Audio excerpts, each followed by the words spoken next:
আমরা কি দেখে ভোট দেওয়া উচিত, কি দেখে ভোট দিবেন? আমাদের দেশে মানুষ তো মার্কা দেখে ভোট দেয়, তাই না? ভোট দেওয়ার ক্ষেত্রে আমাদের লক্ষ্য করা উচিত কাকে ভোট দিলে এই লোকটা প্রার্থী হিসাবে যোগ্য এবং সৎ, তাকে ভোট দিলে সৎ এবং যোগ্য প্রার্থীকে ভোট দেওয়া হবে। এটা আপনার বিবেককে আপনি জিজ্ঞাসা করবেন।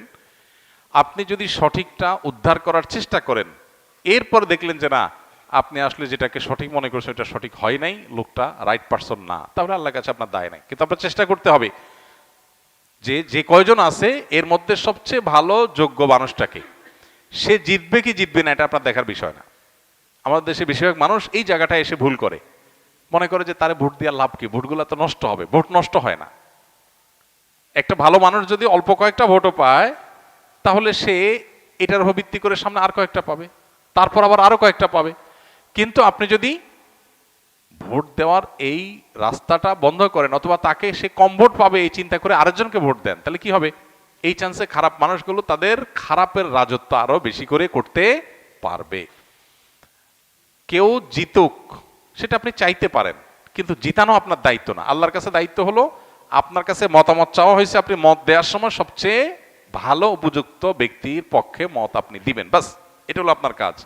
যে লোককে ভোট দিলে আপনার ইমান, আমল, ইসলামের স্বার্থ, মুসলিম উম্মার স্বার্থ সংরক্ষিত হবে, আপনি বিশ্বাস করেন।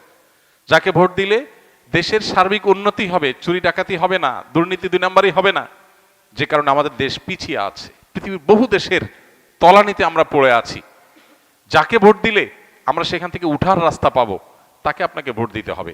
এক্ষেত্রে বায়াসনেসের ঊর্ধ্বে উঠা, এই ক্ষেত্রে আপনার গোষ্ঠীগত, বংশগত, পরিচয়গত, এই সমস্ত বিষয়গুলোর ঊর্ধ্বে উঠা, সামান্য একটু স্বার্থের জন্য, একটু টাকা পয়সার লোভে আমরা আজকাল অনেক সময় ভোট দিয়ে দিই, সেটা যেন না হয়। আল্লাহর কাছে অনেক বড় একটা জবাবদিহিতার জায়গা।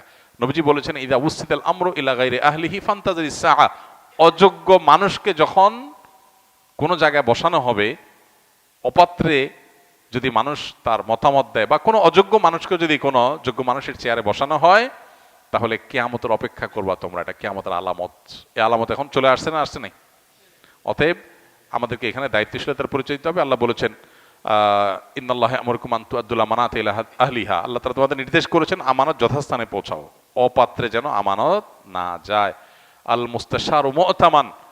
একজন মানুষ তার মতামত চাওয়া হলে, পরামর্শ চাওয়া হলে, তখন সে আমানতদার হয়ে যায়, তার কাছে এটা আমানত হয়ে যায়। অনেক বড় একটা ব্যাপার। আমানতের খেয়ানত করলে এর ভয়াবহতা অনেক বেশি, এবং যত অপকর্মের দায় আপনাকে নিতে হবে, বিশেষ করে এই সুযোগ পেয়ে যত অপকর্ম সে করেছে, যদি আপনার ধারণা থাকে যে সে এই টাইপের কাজ করতে পারে, তাহলে সৎ মানুষ, নেককার মানুষ, দিন, উম্মাহ, ইসলাম এবং দেশের সার্বিক কল্যাণ বিবেচনা আপনাকে করতেই হবে। আমি যাকে ভোট দেবো সে জিতুক কি না জিতুক সেটা আমার বিষয় না, সে জিতবে কি জিতবে না এটা আমার বিষয় না। আমার দায়িত্ব আমার সিদ্ধান্তটা সঠিক জায়গায় দেওয়া, বাকি আল্লাহটা আল্লাহ দেখবেন। আল্লাহ যদি তারে সুযোগ না দেন, সেটা আমাদের অযোগ্যতার কারণে আল্লাহ দেন না, কিন্তু আমার দায়িত্ব আমি সঠিকভাবে পালন করতে হবে। আল্লাহ আমাদেরকে তৌফিক দান করুন। কোন আলেমগণ বলেছেন ঈমান টিকিয়ে রাখতে হলে ভোটে অংশগ্রহণ করা যাবে না। আবার কেউ বলছেন ইসলাম ক্ষমতায় আনতে ভোট দিতে হবে। আমরা সাধারণ পাবলিক কোন দিকে যাব? দেখুন, এই বিষয়ে আমরা বলেছি এর আগে।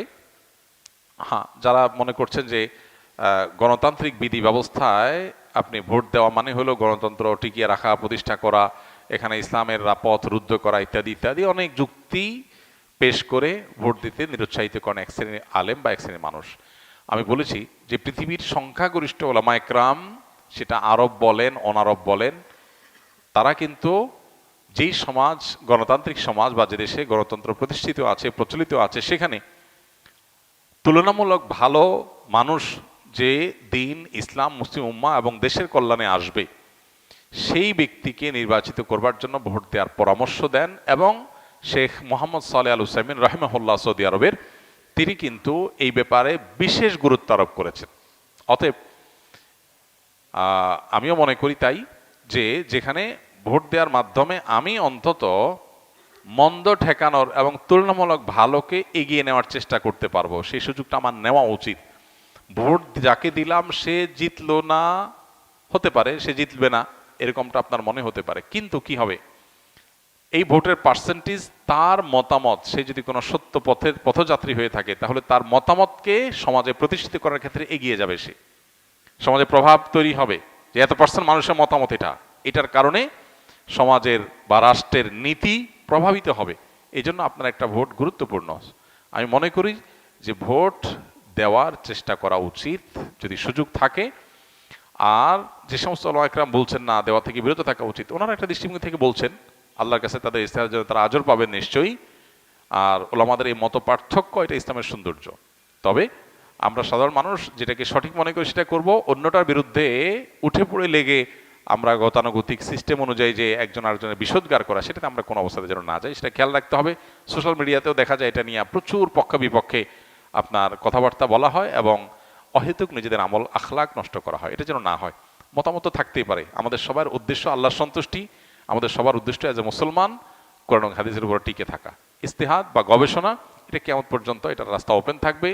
আপনি কোনো মুস্তাহিদের অনুসরণ করছেন তো অন্য মুস্তাহিদকে বা তার অনুসারীদেরকে গালিগালাজ করার অধিকারের মাধ্যমে আপনি পান নাই, এই জিনিসটা আমাদেরকে খেয়াল রাখতে হবে।